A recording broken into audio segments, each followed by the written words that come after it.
Vous aviez installé une mangeoire et j'ai pensé à un poème de Victor Hugo que vous connaissez tous. Je lis juste le début, c'est Lorsque l'enfant paraît. Lorsque l'enfant paraît, le cercle de famille applaudit à grands cris, son doux regard qui brille fait briller tous les yeux, et les plus tristes fronts, les plus souillés peut-être, se dérident soudain à voir l'enfant paraître innocent et joyeux. Alors, je vous parle de Victor Hugo parce qu'on va en reparler. En fait, ma prédication, elle pourrait s'intituler Léa, Rachel et Jean Valjean. Donc, on va voir si tout ça est compatible. Parce que c'était la fête de Noël et Noël, c'est cet enfant qui paraît. Et on a tous vécu, enfin beaucoup d'entre nous, cette expérience.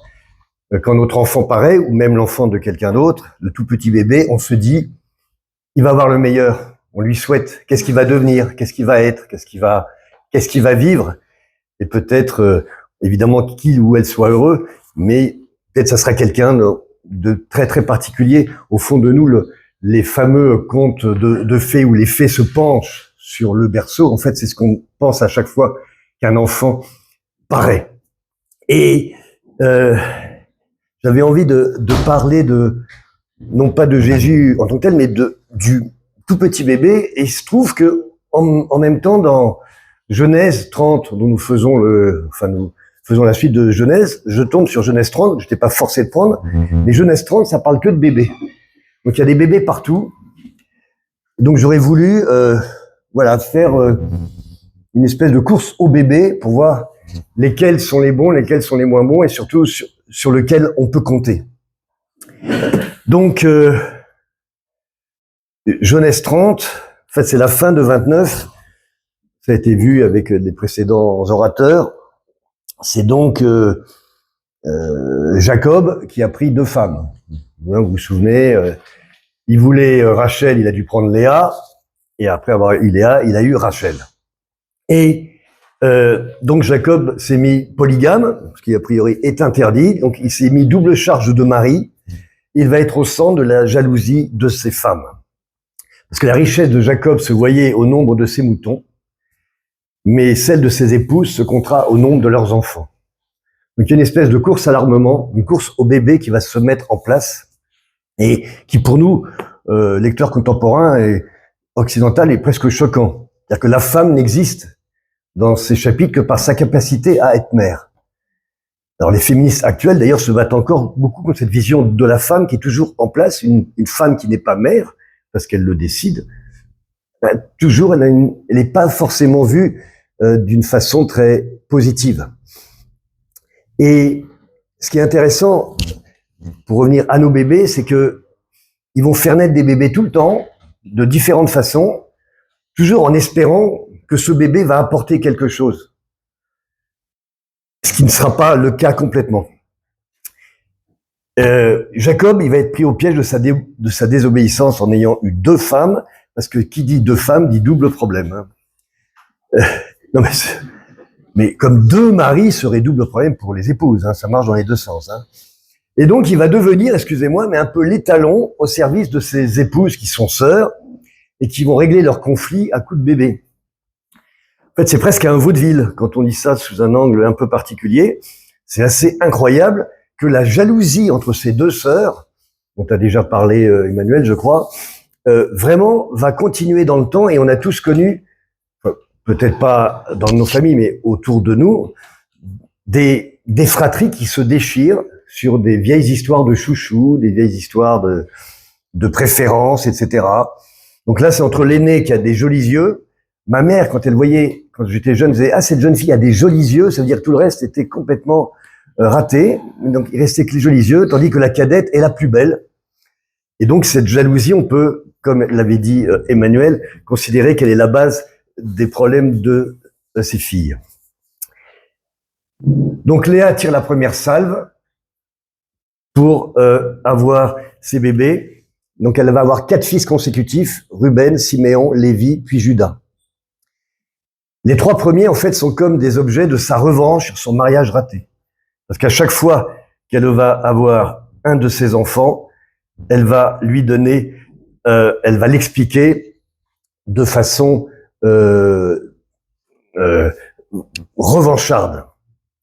Pour le premier, le Seigneur a vu ma détresse et maintenant mon mari m'aimera. Pour le second, le Seigneur a compris que je n'étais pas aimé, il m'a encore donné 7 enfants. Pour le troisième, maintenant cette fois-ci, mon mari va s'attacher à moi car je lui ai donné 3 fils. Ça devient des enfants objets, des enfants prétextes qui ne sont pas là pour eux-mêmes, mais qui sont là pour servir une volonté personnelle, un projet, et qui n'est pas celui de l'enfant, qui est celui de la personne qui les a mis au monde. Et enfin, le quatrième, finalement, le quatrième, ça sera Judas. Et là, pour une fois, et c'est la fin du chapitre 29, hein, je m'excuse si je le reprends, cette fois-ci, je louerai le Seigneur. Et c'est intéressant que cet enfant-là, elle le reconnaît pour ce qu'il est lui, et non pas pour l'objet qu'il représente. Et c'est aussi intéressant de se rendre compte que dans la généalogie qui va être donnée dans l'évangile de Matthieu, c'est Judas qui est nommé comme étant lui l'enfant successeur qui a le mérite d'avoir existé pour lui-même et non pas pour ce qu'il représente aux yeux de sa mère. Alors ensuite, je le dis comme ça, ensuite on relira le texte, hein, parce que là je le décortique. Rachel rentre dans la course. Alors, Rachel, elle est désespérée parce qu'elle est folle de jalousie, en voulant en mourir parce qu'elle n'a pas d'enfant, elle n'y arrive pas. Elle accuse même Jacob de son infertilité. Alors Jacob, jusqu'ici, il a fait le boulot. Hein. Je vous dis, lui, on ne le voit que parce que toi, tu viens, tu fais un enfant, tu viens, tu fais un enfant. Donc lui, il fait le boulot. Donc c'est pas lui le fautif. Et mais il est coincé parce que sa seconde épouse est tout à fait désespérée. Et donc elle lui propose d'avoir une mère porteuse, sa servante Bila. Et là, on est reparti. Donc on était déjà à 4 fils pour Jacob. Et bien il y en a un 5e avec la servante qui sera Dan. Et là encore, Rachel ne donne pas à l'enfant sa vraie raison d'être, puisqu'elle lui dit que Dieu m'a rendu justice. Donc c'est encore une arme à son service. Puis rebelote. Et de 6, Nephtali, où elle dit « J'ai vaincu ma sœur ». Donc moi, j'aurais pas aimé être à la place de ces enfants-là, qui sont en fait comme des pions qu'on met sur un échiquier pour avancer dans la partie de dame contre la sœur mal aimée. Alors, Léa voit ça, vexée, reprend la main. Elle dit, attends, non, moi je pensais être la seule, donc mon mari qui m'aime moins allait m'aimer. Du coup, le problème c'est qu'elle n'arrive plus à enfanter à son tour. La machine, elle est bloquée. Et ben, de nouveau les mères porteuses, bonne PMA, et va pour Zilpa, la servante qui, de nouveau, notre ami Jacob retourne au boulot, et de 7 avec Gad, et de 8 avec Azer. La lutte devient féroce entre les deux sœurs. Et le combat à travers les servantes interposées ne suffit pas. Il faut des vrais bébés, pas des demi-frères. Et tous ces bébés-là, je suis pas sûr que le poème de Victor Hugo, on aurait pu le dire à chacune des naissances, puisque j'ai l'impression, à part celle de Judas, toutes ces naissances n'étaient en fait que, c'est pas, lorsqu'enfant paraît, je suis heureux pour lui, je suis heureux pour moi de prouver que j'ai été capable d'en avoir un de plus que toi. Alors, qu'est-ce qu'elles vont faire? Elles vont négocier. Le fils aîné de Léa, Ruben, a ramassé des mandragores. Ça serait un espèce de produit fertilisant, qu'importe, c'est considéré comme ça à l'époque. Et elle veut avoir ces mandragores en disant peut-être que ça va me permettre d'avoir un enfant. Mais Léa dit, ah ben non, c'est mon fils qui les a pris, il continue la bagarre. Mais elles sont intelligentes, parce qu'on devrait tous essayer d'être entre frères et sœurs, au sens même large, au sein de l'église, et on va transiger. Et transige, il dit, ok, je te donne les mandragores, mais par contre, c'est moi qui prends ton tour dans la couche de Jacob. Je dis, c'est un peu vaudevillesque, hein. Et elle s'échange, et Jacob, lui, il dit oui à tout. Vraiment le mâle reproducteur, hein. Il y va, bon, on y va, bonne santé, hein. Et ça marche. Léa, ça marche. Le 9e arrive Issachar et le 10e Zabulon. Et cadeau bonus, elle a enfin une fille, la 11e Dina. Et à ce moment-là, comme si la transaction, comme si le fait que les deux sœurs s'étaient enfin mis d'accord, ça avait libéré quelque chose, et peut-être les mandragores, Rachel enfin a un bébé. un vrai à elle qui s'appelle Joseph.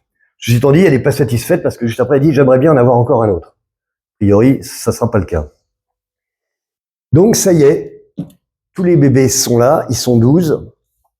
Et c'est intéressant de voir aussi que Joseph, le seul qui est vraiment né de Rachel, et au bout d'une transaction où elle a quand même donné un peu de bonté, un peu d'amour, c'est ce Joseph qui va plus tard sauver tous les frères et qui va permettre à la lignée de continuer. Donc Judas et Joseph, chacun dans son style particulier, a été reconnu comme un enfant à part, à qui on a donné son existence propre, et c'est eux qui vont permettre à la lignée de continuer jusqu'à Jésus, notre bébé suprême. Vous avez bien compris que c'est vers lui que je vais aller. Donc, on laisse tomber le fait que Jacob donne vraiment l'impression d'être un jouet reproducteur aux yeux de ses épouses. Mais ce qui est étonnant, c'est comme la lignée choisie par Dieu est sans cesse confrontée à la stérilité. Si on repart à Abraham, Sarah, impossible. Il faut attendre qu'elle ait 90 ans pour qu'elle puisse enfin avoir un enfant. Isaac et Rebecca, c'est pareil, de nouveau stérile. Il faut de nouveau que Dieu intervienne. Et puis Jacob avec Léa et Rachel. Alors, dans le texte, on pourrait croire que c'est une stérilité, une fécondité qui serait dans les mains de Dieu. Selon Jacob, le verset 2, parce que quand Rachel dit à Jacob « Donne-moi des enfants ou je meurs », Jacob s'énerve et dit « Suis-je à la place de Dieu qui t'empêche d'être féconde ?»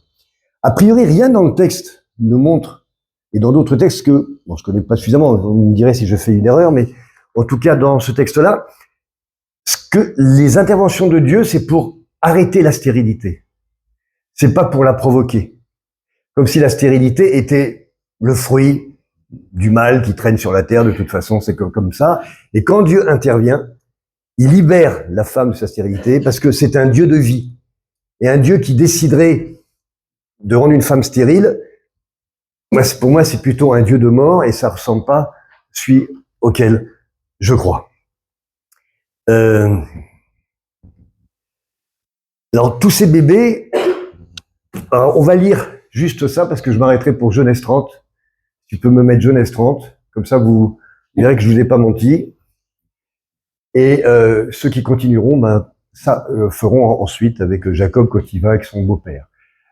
Donc, tu peux aller au 29, s'il te plaît, les 4 derniers, parce que là, je vous ai dit des choses, mais il faut quand même pas me croire sur parole.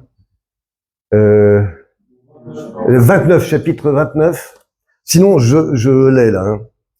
Je peux le lire. Je lis, puis on verra si ça arrive. Le Seigneur vit que Léa n'était pas aimée et il la rendit féconde, tandis que Rachel était stérile.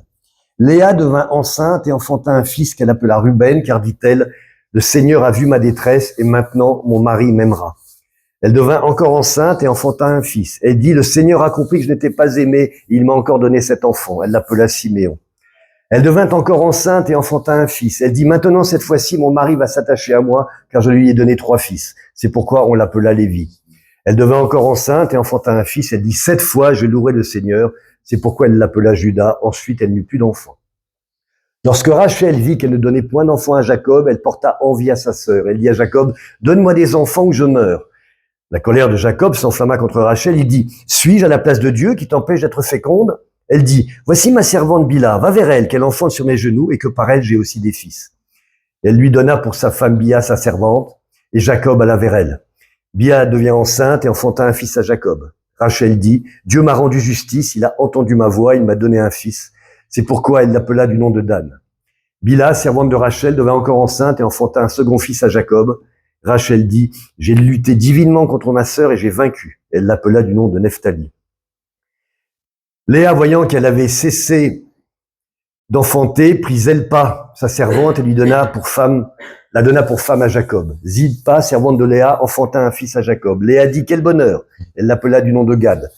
Zilpa, servante de Léa, enfanta un second fils à Jacob. Léa dit que je suis heureuse, car les filles me diront heureuse. Elle l'appela du nom d'Azer. Là encore, c'est terrible que je suis heureuse que cet enfant soit là. Non, je suis heureuse car les filles, ma réputation, sera sauvée. Toujours cet égocentrisme incroyable. Ruben sortit au temps de la moisson des blés et trouva des mandragores dans les champs. Il les apporta à Léa, sa mère, Alors Rachel dit à Léa, donne-moi, je te prie, des mandragores de ton fils. Elle lui répondit, est-ce peu que tu aies pris mon mari pour que tu prennes aussi les mandragores de mon fils? Et Rachel dit, eh bien, il couchera avec toi cette nuit pour les mandragores de ton fils.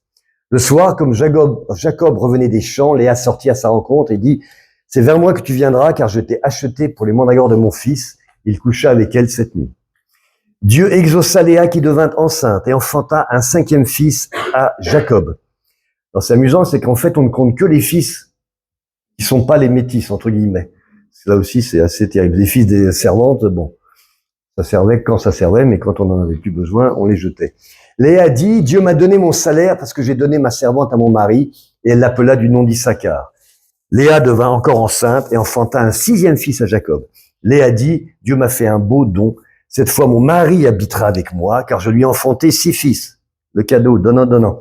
Et elle l'appela du nom de Zabulon. Ensuite, elle enfanta une fille qu'elle appela du nom de Dina. Dieu se souvint de Rachel, il l'exauça et il la rendit féconde. Elle devint enceinte et enfanta un fils, et elle dit, Dieu a enlevé mon opprobre. Et elle lui donna le nom de Joseph en disant que l'Éternel m'ajoute un autre fils. Alors, tous ces bébés qui sont arrivés, ils ont des qualités, sans doute, etc., mais c'était pas le bon. Après, il y a Moïse, la Bible est remplie de bébés qui naissent avec des bons et des mauvais côtés, mais aucun n'arrive à l'aboutissement suprême. Le bébé qu'on a fêté hier, c'est Jésus, qui est vraiment l'aboutissement de tous ces bébés qui se sont succédés, qui ont tous été une promesse d'espoir, une promesse de quelque chose de meilleur pour la famille, peut-être pour la civilisation, etc., mais où tout le monde faute. On va tous mourir. Si nos parents sont encore là, pour le moment, ils sont peut-être fiers de nous, mais bon, à l'arrivée, on aura fait notre taux de bêtises et notre taux de choses pas trop mal, mais aucun ne peut se targuer de dire heureusement que je suis né, parce que quand même, ça a apporté quelque chose d'incroyable à notre civilisation. Ce dernier bébé, c'est vraiment le fruit de la patience de Dieu envers nous. Et ça n'a rien à voir avec les bébés, j'allais dire, éprouvettes, faits à la chaîne par Léa et Rachel. Lui, c'est vraiment un bébé qui représente tout ce que Dieu a mis comme patience à notre égard. Ce n'est pas le cadeau que Dieu fait à une femme, comme il a pu faire pour Léa et Rachel, c'est le cadeau de Dieu à l'humanité. Ce bébé, ce tout petit bébé, c'est Dieu qui nous pardonne. Et il nous pardonne de la façon la plus incroyable. C'est-à-dire qu'il nous fait responsables de ce bébé sauveur. C'est-à-dire que pour qu'il nous sauve, il faut d'abord qu'on l'aime. Si on ne l'aime pas, si on ne le protège pas quand il est bébé, il ne deviendra jamais l'homme qui va mourir sur la croix et qui va ressusciter. C'est-à-dire tout notre plan de sauvetage, son plan de sauvetage qu'il a organisé, il dépend de nous. C'est-à-dire que la liberté, elle est totale, là, c'est absolument incroyable. C'est-à-dire que il a tout prévu, mais on a entre nos mains, on est en même temps juge et partie, on a entre nos mains la capacité de tout faire capoter. Et ça, c'est pas une preuve d'amour absolu et d'abandon. Alors je ne sais pas ce que c'est. Dieu nous aime tant qu'il a même donné la possibilité de tuer nous-mêmes celui qui peut nous sauver. Hérode a essayé. Ensuite, d'autres personnes ont essayé de tuer Jésus pendant son ministère. Noël, c'est l'épreuve suprême. Que faisons-nous de ce bébé si fragile qui est à notre merci? Par rapport à Léa et Rachel, qui ont fait de ces bébés des armes de vengeance ou des armes de pouvoir, nous, qu'est-ce qu'on fait de ce bébé-là? On le tue ou on le nourrit? On le rejette ou on le recueille? On l'ignore ou on l'éduque? C'est long, une éducation. Vous le savez, quand on se marie, à mairie, il nous dit, si vous avez des enfants, vous vous engagez à être responsable d'eux jusqu'à ce qu'ils puissent être indépendants. C'est un truc très rigoureux. On peut pas ne pas s'occuper d'un enfant, sinon on perd ses droits sur lui. Une éducation, c'est une responsabilité grave. Et prendre Jésus dans nos bras, c'est un engagement énorme. Quand il est tout petit dans la mangeoire, il est sous notre responsabilité. C'est nous qui devons nous en occuper. Et c'est ça qui est incroyable, c'est qu'on doit s'occuper de celui qui va nous sauver, mais c'est parce qu'on va d'abord lui donner notre amour à nous, qui va pouvoir grandir et ensuite lui donner tout l'amour pour nous. Et la récompense de ça, c'est que plus tard, c'est lui qui nous prend dans ses bras. Mais au début, quand on devient chrétien, on a cette lumière qui vient, c'est comme si on recevait Jésus bébé. Et il faut le nourrir. Il demande qu'à grandir, mais si on le nourrit pas, si on parle pas avec lui, vous savez, les pauvres enfants sauvages, on les met dans un coin, si on leur parle pas d'interaction et tout, ils sont débiles. Tout ce qu'on est devenu, c'est parce que nos parents se sont occupés de nous, ils nous ont donné jour après jour de la nourriture, de l'intérêt. C'est ce que nous devons donner à Jésus bébé, qui commence à grandir en nous parce qu'on l'a accepté, on l'a pris, et on doit le nourrir pour qu'il puisse grandir, et en grandissant, qu'il puisse nous donner tout ce dont on a besoin et qu'il veut nous donner. Jésus ne grandit en nous qu'à la proportion de l'attention qu'on lui offre. C'est comme la flamme des hommes préhistoriques, sur laquelle il faut souffler sans cesse pour ne pas la perdre. Dans la guerre du feu, vous savez, il soulevait une petite flamme, il faut pas perdre cette flamme-là. Jésus qu'on reçoit, ce petit bébé, c'est un cadeau extraordinaire, mais qui n'existe que en fonction de la force qu'on lui donne, de l'intérêt qu'on lui porte et de l'amour qu'on met en place pour le faire grandir au fond de nous. Et je voulais parler de Victor Hugo.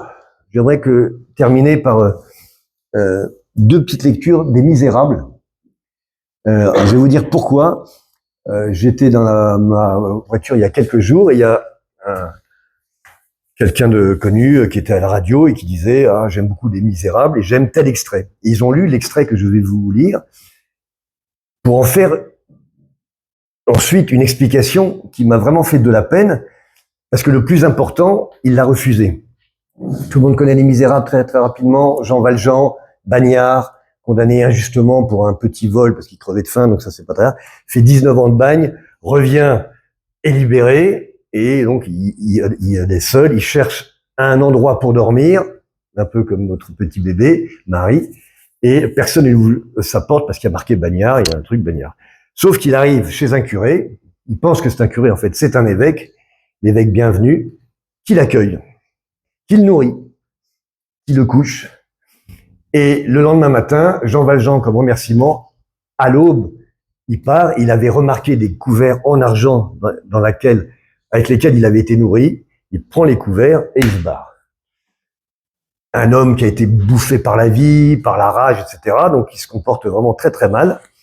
Et l'extrait que je vais vous lire, pourquoi est-ce que je vous lis ça? D'abord parce que c'est de la belle littérature, mais surtout, c'est exactement nous. Hugo a eu le génie là de mettre nos propres turpitudes, nos propres doutes avec nous-mêmes, nos propres moments où on passe à côté de quelque chose. Donc, la porte s'ouvre. Un groupe étrange et violent apparut sur le seuil. 3 hommes en tenaient un 4e au collet. Les 3 hommes étaient des gendarmes, l'autre était Jean Valjean. Donc, en fait, ils l'ont rattrapé. Un brigadier de gendarmerie qui semblait conduire le groupe était près de la porte. Il entra et s'avança vers l'évêque en faisant le salut militaire. « Monseigneur », dit-il. À ce mot, Jean Valjean, qui était morne et semblait abattu, releva la tête d'un air stupéfait. « Monseigneur », murmura-t-il. C'était donc pas un curé? J'ai dit, j'ai volé à Monseigneur. Silence, dit un gendarme, c'est Monseigneur l'évêque. Cependant, Monseigneur Bienvenu s'était approché aussi vivement que son grand âge le lui permettait. Et ça, c'est le génie de Hugo. Ah, vous voilà, s'écria-t-il en regardant Jean Valjean. Je suis aise de vous voir. Eh bien, je vous avais donné les chandeliers aussi, qui sont en argent comme le reste, et dont vous pourrez bien avoir 200 francs. Pourquoi ne les avez-vous pas emportés avec vos couverts? Parler de rédemption tout à l'heure. Jean Valjean ouvrit les yeux et regarda. Le vénérable évêque avait une expression qu'aucune langue humaine ne pourrait rendre. Il est face à l'amour de Dieu. Il en prend en pleine tête. Va et ne pêche plus. Monseigneur, dit le brigadier de gendarmerie, ce que cet homme disait était donc vrai, nous l'avons rencontré. Il allait comme quelqu'un qui s'enfuit, nous l'avons arrêté pour voir, il avait cette argenterie. Et il vous a dit, interrompit l'évêque en souriant, qu'elle lui avait été donnée par un vieux bonhomme de prêtre chez lequel il avait passé la nuit. Mais c'est la vérité. Et vous l'avez ramené ici, mais c'est une méprise. Comment cela, reprit le brigadier, nous pouvons le laisser aller, mais sans doute, reprit l'évêque. Les gendarmes lâchèrent Jean Valjean qui recula. Est-ce vrai qu'on me laisse? dit-il d'une voix presque inarticulée, comme s'il parlait dans le sommeil. Oui, on te laisse, tu n'entends donc pas, dit un gendarme. Mon ami, reprit l'évêque à Jean Valjean, avant de vous en aller, voici vos chandeliers, prenez-les. Il alla à la cheminée, je vais pleurer, prit les 2 flambeaux d'argent et les apporta à Jean Valjean. Les 2 femmes, c'est les bonnes du curé qui étaient là à dire, vous êtes faux, c'est un voleur, vous foutez dehors, le regardaient faire sans un mot, sans un geste, sans un regard qui pût déranger l'évêque. Jean Valjean tremblait de tous ses membres. Il prit les 2 chandeliers machinalement et d'un air égaré. Maintenant, dit l'évêque, allez en paix. À propos, quand vous reviendrez, mon ami, il est inutile de passer par le jardin. Vous pourrez toujours entrer par la porte de la rue. Elle n'est fermée qu'au loquet jour et nuit. Puis se tournant vers la gendarmerie, messieurs, vous pouvez vous retirer. Les gendarmes s'éloignèrent. Jean Valjean était comme un homme qui va s'évanouir. L'évêque s'approcha de lui et lui dit à voix basse, n'oubliez jamais que vous m'avez promis d'employer cet argent à devenir honnête homme. Jean Valjean, qui n'avait aucun souvenir d'avoir rien promis, resta interdit. L'évêque avait appuyé sur ses paroles en les prononçant. Il reprit avec solennité, Jean Valjean, mon frère, vous n'appartenez plus au mal, mais au bien. C'est votre âme que je vous achète. Je la retire aux pensées noires et à l'esprit de perdition, et je la donne à Dieu. C'est pour ça qu'on est là. Parce que cette histoire, on a tous été des Jean Valjean. Et un jour, Dieu est venu, chacun dans sa vie, à son propre, il nous a dit cette chose-là. Et on a cette responsabilité-là. Et la personne à la radio qui commentait disait, c'est merveilleux, cet évêque extraordinaire qui donne, ça prouve que les hommes entre eux peuvent s'aider.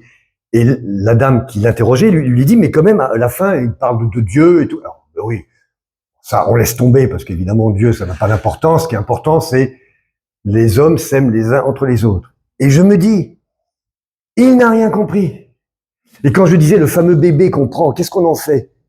Eh ben, cet homme, il a eu cette lecture, il a eu ce petit bébé dans les bras, et il l'a reposé. Parce qu'il a juste fait du bien, comme l'étaient les bébés de Léa ou de Rachel. Mais l'important, c'est que c'est le bébé de Dieu, c'est le don de Dieu, c'est la grâce de Dieu. Je termine très très vite.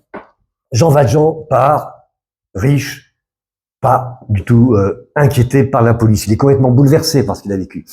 Il fait quelques mètres et il tombe sur un gamin qui s'appelle Petit Gervais, qui joue avec des petites pièces qu'il a travaillées. Non, il ne joue pas, il les a ramassées. Enfin, il a gagné sa vie. Et à un moment, il fait tomber une pièce. Et Jean Valjean met le pied sur la pièce.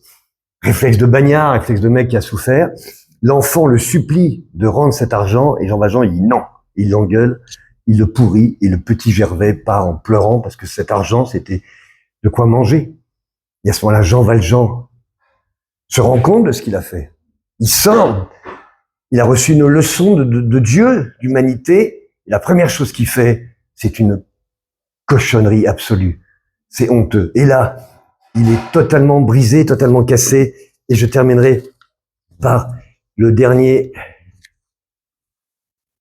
chapitre, juste ça. Jean Valjean pleura longtemps. Il pleura à chaudes larmes. Il pleura à sanglots avec plus de faiblesse qu'une femme, avec plus d'effroi qu'un enfant. Pendant qu'il pleurait, vraiment le génie de Victor Hugo, et qui nous parle. Le jour se faisait de plus en plus dans son cerveau, un jour extraordinaire, un jour ravissant et terrible à la fois.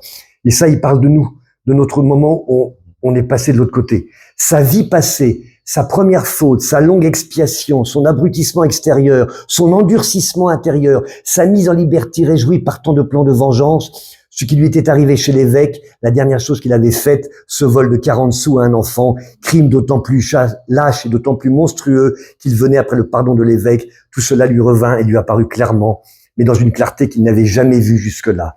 Il regarda sa vie et elle lui parut horrible, son âme et elle lui parut affreuse. Cependant, un jour doux était sur cette vie et sur cette âme. Il lui semblait qu'il voyait Satan à la lumière du paradis. Combien d'heures pleura-t-il ainsi? Que fit-il après avoir pleuré? Où alla-t-il? On ne l'a jamais su. Il paraît seulement avéré que dans cette même nuit, le voiturier qui faisait à cette époque le service de Grenoble et qui arrivait à Digne vers 3 heures du matin, vit en traversant la rue de l'Évêché un homme dans l'attitude de la prière, à genoux sur le pavé, dans l'ombre devant la porte de Monseigneur bienvenu. C'est ça Noël. C'est ce bébé-là. Et on est à genoux et on prend tout dans la tête et on dit merci.